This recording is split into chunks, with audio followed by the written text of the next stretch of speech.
Guys today I am very excited और आज के ब्लॉग में काफ़ी ज़्यादा मज़ा भी आने वाला है। अभी तो आपको पता ही होगा कि ओरिएंटेशन चल रहा है हमारी यूनिवर्सिटी, मतलब जहाँ की मैं पढ़ता हूँ IILM यूनिवर्सिटी ग्रेटर नोएडा में, और आज उसका तीसरा दिन है। सो आज का इवेंट काफ़ी ज़्यादा स्पेशल होने वाला है। गाइस आज के इवेंट में आने वाले हैं सुपर 30 प्रोग्राम के फाउंडर जो कि हैं मिस्टर आनंद सर, जो कि बिहार में एक बड़े ही अच्छे लेवल पर और पूरे विश्व में बहुत ज़्यादा चर्चित हैं। पद्मश्री से सम्मानित माननीय आनंद सर आज हमारी यूनिवर्सिटी में आने वाले हैं और अपना कुछ गाइडेंस और अपना कुछ एक्सपीरियंस हमारे साथ शेयर करने वाले हैं।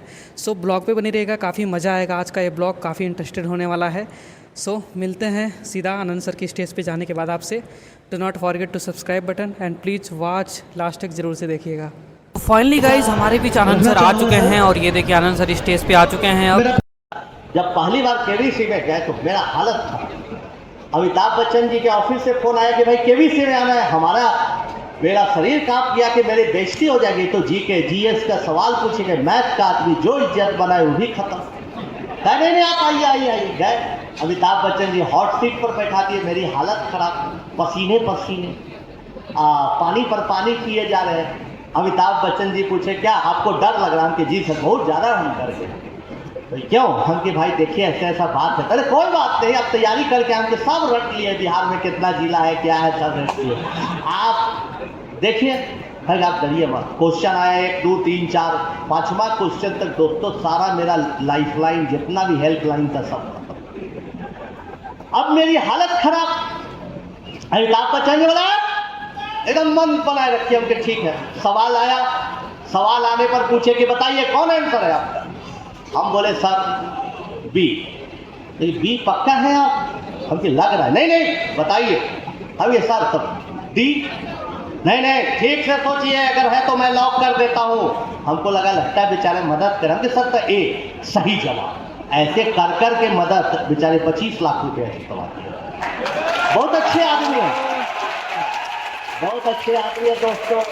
फिर उसके बाद फिर की तरफ से आया है। देखिए बच्चों ऐसी बात है, कभी कभी कोई चीज़ें नहीं होती है। आप बहुत दिल से बोल रहे हैं, अच्छा सवाल है। जीवन में आप बहुत प्रयत्न करते हैं,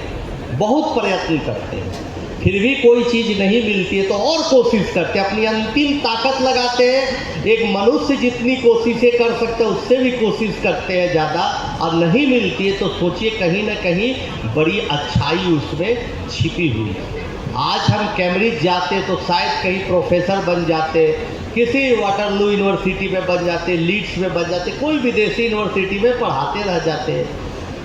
आप जैसे प्यारे प्यारे बच्चों से बात करने का, हजारों बच्चों को पढ़ाने का कभी सौभाग्य प्राप्त नहीं होता। इतना मान सम्मान मिला, ये कभी सौभाग्य प्राप्त नहीं होता। तो बच्चों कैम्ब्रिज यूनिवर्सिटी नहीं जाना हमारे लिए वैसे ही है जैसे आपका ग्रेटर नोएडा आ जाना। बहुत ही अद्भुत जवाब और बच्चों में ऊर्जा का। आप इसको कैसे परिस्थितियों को उलट देते हैं, आपके लिए चैलेंज है। मान लिया IIT में कोई लड़का गया, बहुत अच्छा किया, कहीं पहुंच गया तो पहुंच गया। एक बच्चा आता है और IILM में पढ़ता है और बहुत बड़ा कुछ करके गुजर जाता है और लोगों के लिए प्रेरणा स्रोत बनता है।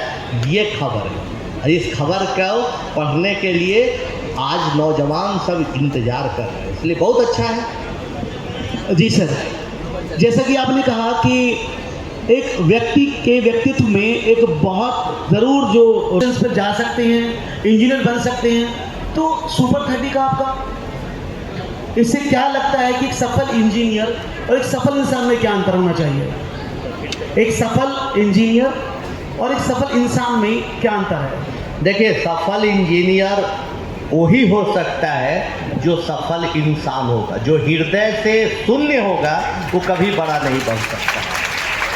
वो बड़ा बनने के बाद भी जीवन भर खालीपन महसूस करेगा और अंत में तो उसके पास कुछ भी नहीं रहेगा। इसलिए हमारे गुरुदेव DP वर्मा साहब, जो फेमस बुक SC वर्मा लिखे हैं, उनके बड़े भाई थे, पटना यूनिवर्सिटी में हेड ऑफ डिपार्टमेंट, सिखाया करते थे कि बेटा बहुत अच्छा मैथमेटिक्स पढ़ना, बहुत अच्छा पढ़ाना, लेकिन सबसे ज़्यादा ज़रूरी है कि तुम एक अच्छा इंसान बनना।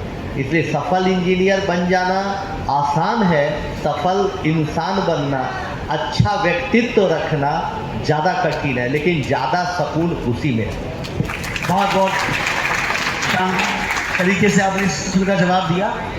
अच्छा, एक प्रश्न और है कि सभी बच्चे यहाँ पर ये बार बार बात चलती है कि दे शुड बी एंटरप्रेन्योर, यानी एक और प्रश्न, सभी बच्चे नए हैं, पहली बार इंजीनियरिंग कॉलेज में कदम रखे हैं, तो आपको मैं समझता हूँ कि आप इन बच्चों की जगह आज यहाँ बैठे हैं और आपका एडमिशन कॉलेज में हुआ है IIM यूनिवर्सिटी में, तो आप की शुरुआत किन चीज़ों को ध्यान में रखे होनी चाहिए जिससे कि हर एक बच्चा उस उत्थान पर, उस प्रगति पर, उस उद्देश्य की प्राप्ति के लिए काम कर पाए जो उसने सोचा है? बहुत अच्छी बात। आप लोगों की जगह हम आ जाते तो क्या करते? सबसे पहले तो हम सुबह सुबह उठ के अपने माता पिता को याद करते, उनके संघर्ष को याद करते, वहीं से अपने आप को ऊर्जा से भरते।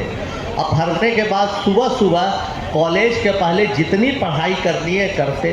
कॉलेज में आने के बाद जितने भी यहाँ प्रोफेसर हैं जो अच्छे पढ़ा रहे हैं, जिनका जुड़ाव सच में बच्चों से है, उनको प्रणाम करते, उनको सम्मान देते, आदर देते, ज़्यादा से ज़्यादा उनसे सीखने की कोशिश करते। कई बार ऐसा होगा, आज हमारे नौजवान साथी बैठे हुए हैं कि हम कोई चीज़ बना रहे हैं और आप ज़्यादा अच्छा बनाइए, आपका दिमाग ज़्यादा ताज़ा है, ज़्यादा नई सोच है, ज़्यादा ऊर्जा है, आप में बना सकते हैं। लेकिन अनुभव जो होता है ना, वो उम्र के अनुसार लोगों के पास है। तो ठीक है, इन शिक्षक हैं, इनका अनुभव देखते हैं, तो अपने शिक्षकों का सम्मान देके उनसे सीखने की कोशिश करते, फिर अच्छे अच्छे दोस्त बनाते, भटकाओं में न रहने वाले दोस्तों से दोस्ती करते। कभी कभी ऐसा दोस्त जो कि थोड़ा गड़बड़ भी है, चला गया इधर उधर घूमने भी चले जाते, लेकिन दिमाग में हमेशा चलते रहता पढ़ाई पढ़ाई पढ़ाई। घूम रहे, सिनेमा देख रहे हैं, लेकिन चल रहा है कंप्यूटर साइंस। खाना खा रहे, पिज्जा चाउमीन, चल रहा है कंप्यूटर साइंस। अपना विषय से कभी नहीं भटकते और एक न एक दिन यहाँ जाने के पहले दिखा देते कि नहीं, जो मेरा डिसीजन था इस कॉलेज में आने का वो बहुत बड़ा और अच्छा डिसीजन था।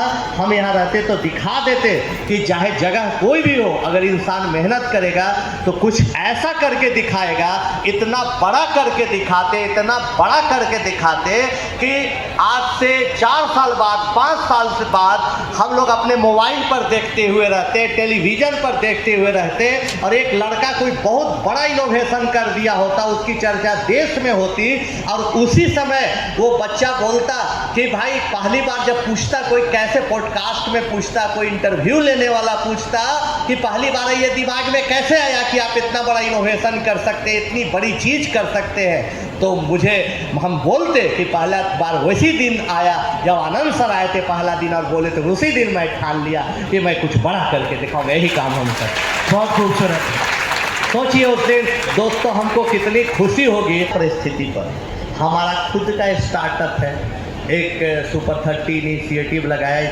सुपर इन्फिनिटी, देखिएगा जरूर, हम बार बार करते हैं, बहुत अच्छा लगेगा, प्रेरणा मिलेगी। और जो बच्चे हैं उनको पढ़ने के लिए दिखाई तो भी एक स्टार्टअप है। लेकिन कई दफ़ा ऐसा होता है कि कोई आप बड़ा चीज़ करना चाहते हैं तो एक्सपीरियंस के लिए 2, 4, 5 साल नौकरी करना भी ज़रूरी है। बहुत बड़ा सोचते हैं तो क्यों? क्योंकि उससे आपको अनुभव होता है, पूरी व्यवस्था वहाँ की समझते हैं, पूरा सिस्टम समझते हैं। जैसे मान लो आपको एक बड़ा स्कूल बनाना है, कॉलेज बनाना है, तो यहाँ पर आप 4 साल पढ़िएगा तो बहुत कुछ सीखिएगा। तो वैसे कई दफ़ा नौकरी करनी भी ज़रूरी होती, कई दफ़ा छोटी मोटी चीज़ें करते करते बड़ी भी बन जाती। तो परिस्थिति पर डिपेंड करता है, कोई इस तरह का रटा रटाया रूल नहीं है। जब समय आएगा तो देखिएगा क्या उचित है। जी सर, एक और प्रश्न जो बहुत ज़्यादा, ये बच्चों का प्रश्न कम, मेरा प्रश्न ज़्यादा है, मैं इस पर बहुत सोचा समझा, और ये प्रश्न मैं बच्चों के बिहाफ पे मैं आपसे पूछना चाहूँगा। आजकल सोशल मीडिया का ज़माना है, हर एक बच्चा सोशल मीडिया पर है, ये सारे हमारे जेन जी जितने भी हैं वो सब सोशल मीडिया पर हैं, और सोशल मीडिया पर इतना ज़्यादा इन्वॉल्वमेंट है कि मैं कई बार देख पाता हूँ कि बच्चे खाना खाते हुए भी मोबाइल सामने रख के रील चला के खाना खाते हैं। एक ऐसा माहौल बन सोशल मीडिया का, और मोबाइल की वजह से बहुत ज़्यादा छात्र अपना ध्यान भटका रहे हैं, इससे बचने का तरीका है? देखिए, कभी भी किसी चीज़ से बचने का कोई तरीका नहीं। आप अच्छी जगह इन्वॉल्व कर दीजिएगा अपने आप को तो दूसरी चीज़ें अपनी छूट जाएगी। बहुत बार आता है कि मुझे इस चीज़ की लत लग गई है, इसकी लत लग गई है, फ़ोन से घंटों बात करने की लत लग गई है, यूट्यूब देखने का लत लग गया। बहुत लोग हमारे पास आता है, कभी भी हम उसको राय नहीं देते कि सब छोड़ दो, कभी छूट ही नहीं सकता है। आप जब अच्छी चीज़ें करने लगेंगे, अपने पढ़ाई पर फोकस करिएगा, कंप्यूटर साइंस पर फोकस करिएगा, उसमें क्या नया इनोवेशन ये पढ़ने में अपना टाइम दीजिएगा, नई नई चीज़ों को बनाने में सीखने में टाइम दीजिएगा, प्रोग्रामिंग कर, वो सब चीज़ें छोटी पड़ जाएंगी और छूट जाएंगी। इसलिए कोई चीज़ छोड़ना हो तो अच्छी चीज़ शुरू करिए, फंडा ये जी। जैन जी बैठा हुआ है, मुझे तो समझ नहीं आता जैन जी और अल्फा के बीच में अंतर क्या है।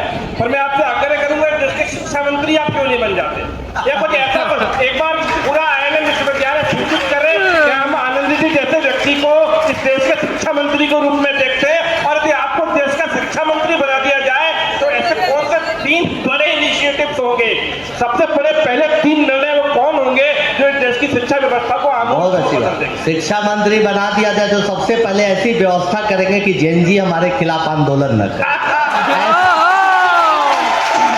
इसका ख्याल तो जरूर रखेंगे बच्चों, कि कम से कम इतनी इज्जत जरूर बची रहे हमारी। नंबर 1। नंबर 2, हम चलते चलते बहुत अच्छी बात बोलते हुए अपनी बातों को समाप्त करेंगे कि देखिए बच्चों, आज चलते चलते 2 मिनट में 4 मंत्र दे रहे हैं, जो हम सुपर 30 के बच्चों को हर साल सिखाते आते हैं। बहुत अच्छा मंत्र, जो अपने जीवन में भी जब भी निराश होते हैं, हताश होते हैं, मायूस होते हैं, हम भी होते हैं, ऐसा मत सोचिए कि हमेशा ऊर्जा से भर देते हैं। ये चारों मंत्र का स्मरण करते हैं तो उससे निकलते। पहला क्या है भाई, अगर कुछ भी आप आज छान लीजिए, हम लिख के देते हैं, जीवन में हम जो भी चाहा वो पाया। भले 2 साल की जगह 4 साल 6 साल लगा हो, 8 साल लगा हो, लेकिन पाया बच्चों।